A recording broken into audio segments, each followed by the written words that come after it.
কালকে সুপ্রিম কোর্টের অর্ডার দেখেছেন তো? কোর্টে এক গালে থাপ্পড় মেরেছে, সুপ্রিম কোর্ট আর এক গালে থাপ্পড় মেরেছে। কেমন লাগলো? এত ক্ষমতা। আমি যখন নবজোয়ারে বলতাম মানুষের ক্ষমতার আগে কারোর ক্ষমতা টেকে না।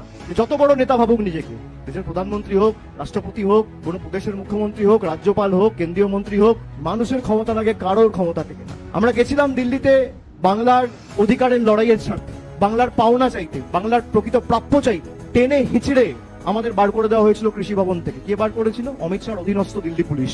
এমনকি জনজাতি মূলবাসী তপশিলি যে প্রতিনিধিরা ছিল, মহিলাদেরও রেয়াত করেনি, চুলের মুঠি ধরে টানতে টানতে বীরবাহ হাসদাকে বার করেছে। আমার সাথে দোলা সেন ছিল, মহুয়া মৈত্র ছিল, মহিলাদের পর্যন্ত ছাড়েনি।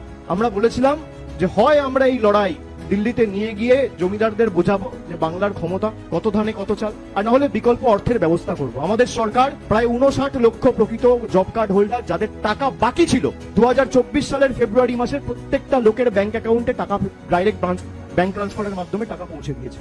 আজকে প্রায় 4 বছর 100 দিনের টাকা বন্ধ নেই করে বাংলার প্রায় 50,000 কোটি টাকা খালি 100 দিনের কাজের নিরিখে কেন্দ্রের সরকার আটকে রেখেছে। রাস্তার টাকা বন্ধ, গ্রাম সড়ক যোজনার টাকা বন্ধ, আবাস যোজনার টাকা বন্ধ, সর্বশিক্ষা মিশনের টাকা বন্ধ, জল জীবন মিশনের টাকা বন্ধ।